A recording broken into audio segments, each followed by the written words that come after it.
So, guys, it is currently day 280. I hope you guys had a good day and are doing better than yesterday. But the time is currently 5:35. Now, today is a public holiday, but I'm gonna get up today even earlier. Well, as usual, because that is part of my routine. Now, today I want to talk about why we should avoid or not chase pleasure in our life and the difference between good and bad pleasure. But before I get into that topic, let me get freshened up and let me do some work and just win the day first. So stay tuned for that because that is the topic of the day. So I'll see you guys in a bit when that time comes.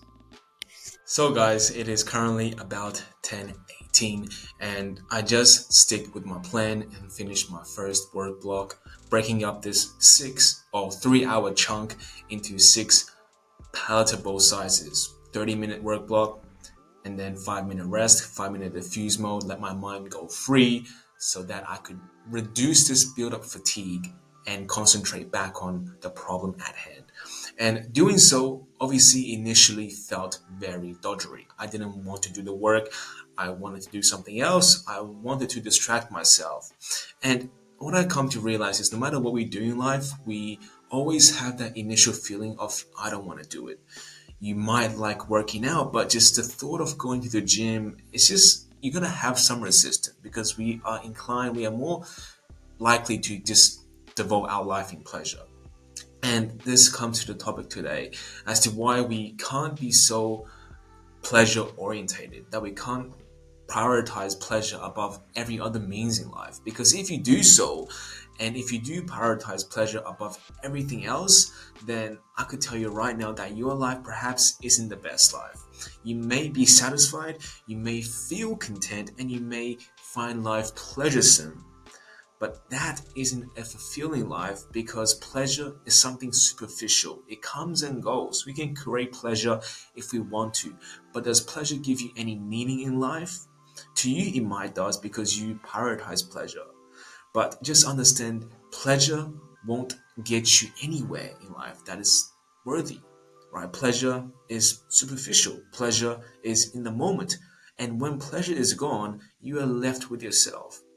So this is why we shouldn't prioritize pleasure because pleasure most likely makes us weak. Pleasure makes us complacent.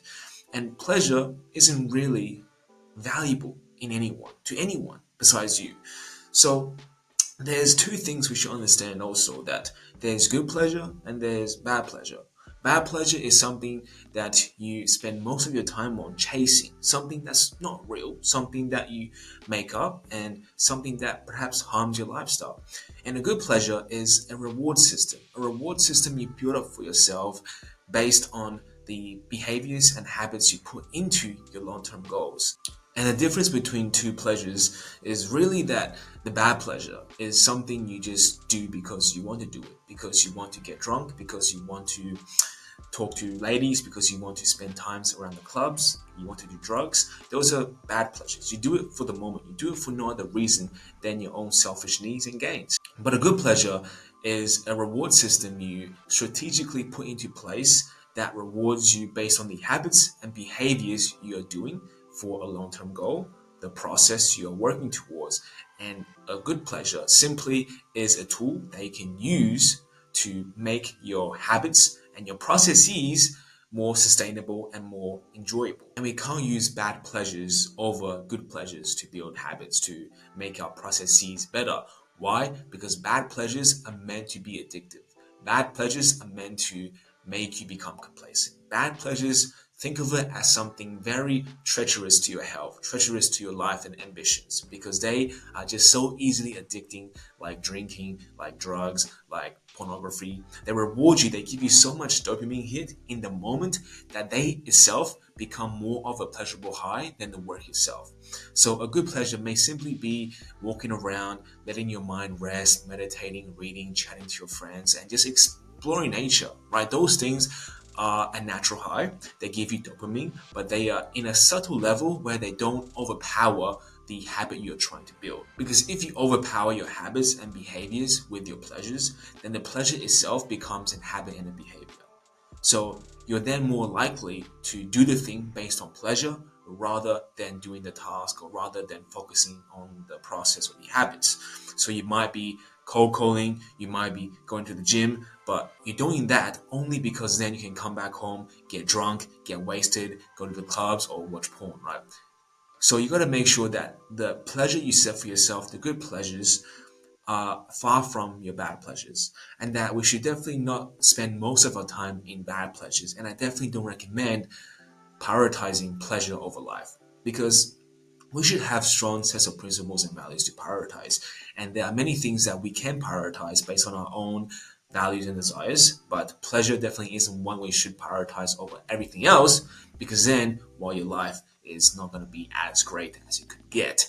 But just understand there's definitely good and bad pleasures. I'm not saying don't enjoy life, don't go for a walk, don't hang out with friends, don't get drunk. All I'm saying is to understand what you are doing this for and why you are doing this for. If you're doing it simply because you want to get drunk after work, or you're simply working on your business just because you want to buy some hookers eventually, then you might have to re-question whether this pleasure is actually adding to your behaviors and habits, or is it taking away from what you have already established. So to understand good pleasures and bad pleasures is super crucial in building habits, and most importantly, eliminating any bad behaviors. Because here's the thing, guys, like a lot of the times we do things because we want to reward ourselves. We always have this need of getting something back for the effort we put in. But if you don't pick your rewards carefully, then you might do yourself more harm than good. Then you might work, then you might improve yourself, all for the wrong reason. So hang and dangle the right carrot in front of you. Just make sure you're not dangling yourself down to a cliff. But that being said, I am going to go to a gym and have an amazing workout. Now I know this week I'm supposed to do a deload, take the week off, etc. But I just thought to myself, maybe I should just keep pushing because my body isn't really showing great significant signs of deload or excess fatigue or physical fatigue. Therefore, I might be able to just push a little bit harder than before. But like always, I'll always readjust based on how my body is responding. That being said, I definitely have more to say for today, but other than that, I'll come back when I have more in my mind. So guys, it is currently 3:26 and I just came back from the gym, had some food, showered up so that I am a bit more clear as to what I must do next, which is to get into my second work block and improve on my skills, improve on what I can control so that I could feel better, so that I could become better, so that life becomes less suckier. But that being said, today's training session caught me by surprise, as I would have had imagined myself to improve much more, meaning that I am now training strength, and I honestly would have liked to see my weights and reps gone up, but it turned out today wasn't the case. Not sure exactly why this is the case. Maybe because this might be an indicator that my fatigue has built up, because I just wasn't feeling it today. Like, I'm sure you guys have had these days before where you just go into the gym and even though you got there, which is like the hard bit already, you just have no energy. You feel dead. You feel as if like everyone's watching you almost. Like something's up. Like that, just that weird feeling you get when you're not focused, when you're not concentrated.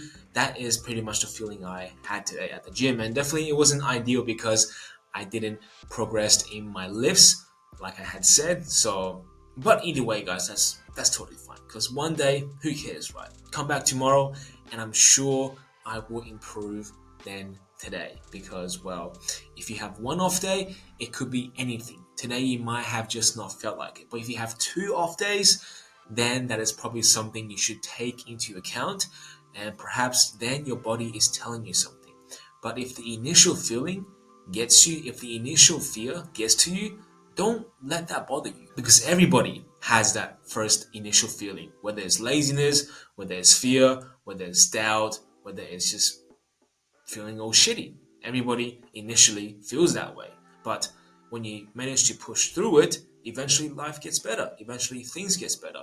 But it is only when those happen constantly, even though you had sit through the initial feeling of uncertainty, doubt, fear, whatever that case may be, then your body may be telling you something. Then you may have to change your routine, change your structures, change your plans, or maybe just take a whole week off and come back and reassess and see how you perform. But I guess what I'm trying to say is just don't change things too quickly and don't change things without giving it time to assess the actual problem happening. But that being said, I'm going to head into my second work block, and it's going to be an amazing one because I have control over my life.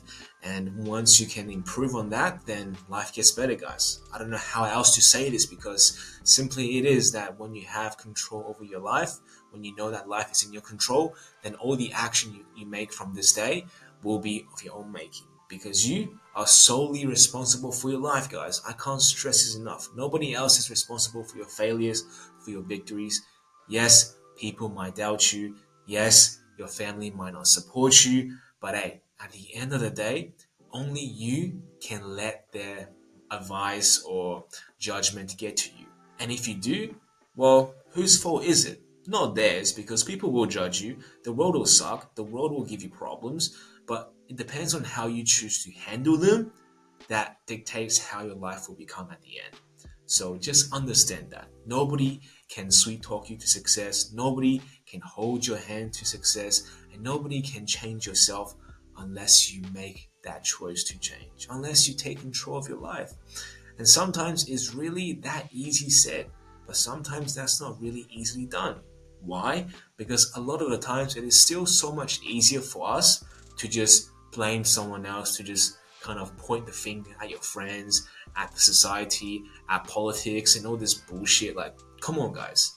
When you start taking responsibility of your life, it is a very high responsibility that a lot of us don't want to take because we have to then admit our flaws, we have to then admit our failures, and we have to admit our own BS and the lies we had told ourselves forever.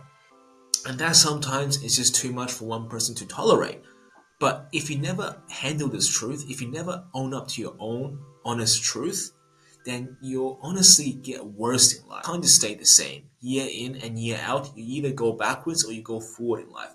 Whether you go forward with your crowd or you get left in the back. So it's honestly your choice. But all I'm saying is that have control of your life and life will get better.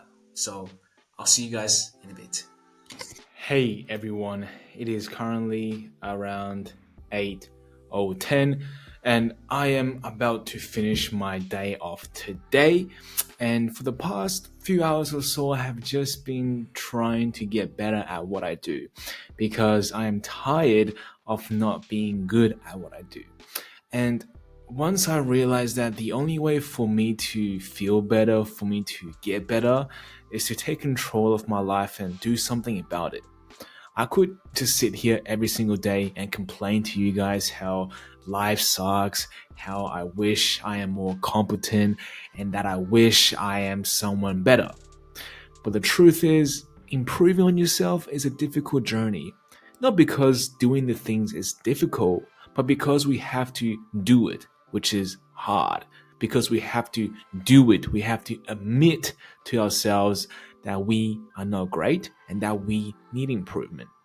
And sometimes the doing itself isn't so difficult, the doing isn't so hard, but rather we just don't want to do it. We are easy to be lazy and we just want to be as we are now, to use less energy to improve on something that's so uncertain. Because you never know that your improvements will get you anywhere in life. You never know that for a fact. So why would you, right? Why would you spend countless of hours improving on the skill where every single day you just feel like you are at where you are. You feel incompetent. You feel that you are so far from where you want to become. And you give up because you think that there's no way in heck I am going to study physics. There's no way in heck that I'm going to cold call 10,000 businesses and just to hope to get one deal. A lot of us don't want to go through the extent of facing this failure. And the failure sometimes isn't even that significant because nobody cares if you fail. Only you do. You care because you know that each failure just brings you down lower than you had been before. But the truth is, every failure is an opportunity for you to become better, and that every single failure is a measurement of our growth. So don't be so distorted and held back from your failures. You should seek for more failures. You should seek for more opportunity to grow. Because at the end of the day, if you have no problems, if you are so competent, then why are you still in the position you are today? Then maybe you should take this time to really reconsider if your life is actually that good, or that you have just been lying to yourself, that you have been beguiling to yourself that you are someone more than who you actually are at the moment. And that is okay, because we all tend to fool ourselves. We all tend to fool ourselves because we don't want to admit that we are less than we already are. Because perhaps at the moment, you are already not in a favorable position. And to think that you are less off, that's a very, very sad feeling. And I understood that. I understood that if I keep on viewing myself as less competent, then life gets suckier. But that's the truth, guys. I am not the best at coding. I am not the best at programming. I am not the best at what I do. But I could sit here and whinge about it and do nothing about it and admit that and say to myself that this is a predisposed ability of mine that I just can't learn, I can't remember things, and I can't get better. I could just sit here and just play the blame game and say that God has given me a very bad set of cards. But the thing is, I have control over this, and I can change my life and get better and get great at what I do. And that is when life becomes fun, is when you start getting better at what you do. And when you get better, when you feel more competent at what you do, then everything else will start to flow into place. But initially, to get there requires you to admit your failures, admit defeat, but never see them as a threat, but rather a challenge, a way to arouse your curiosity, to search for that answer, to search for that solution to your problem. It should inspire you to become better. And if your problems don't inspire you to become better, then you never will change. You never will change if your problems don't inspire you. So don't be threatened by your position, and don't be threatened by what you don't have at the moment, but view everything as an opportunity, because you have to make this switch in your mindset to not play the blame game, to not play the victim, and own up to your own responsibilities so that you can take control of your driver's seat once again, so that you can get better at what you do, and life and everything else will follow eventually. That being said, today has been an amazing day, and I am definitely going to end off today at a very strong note also. So I hope you guys had learned something from this, but if not, like always, I'll be here for you guys tomorrow. But until then, good night.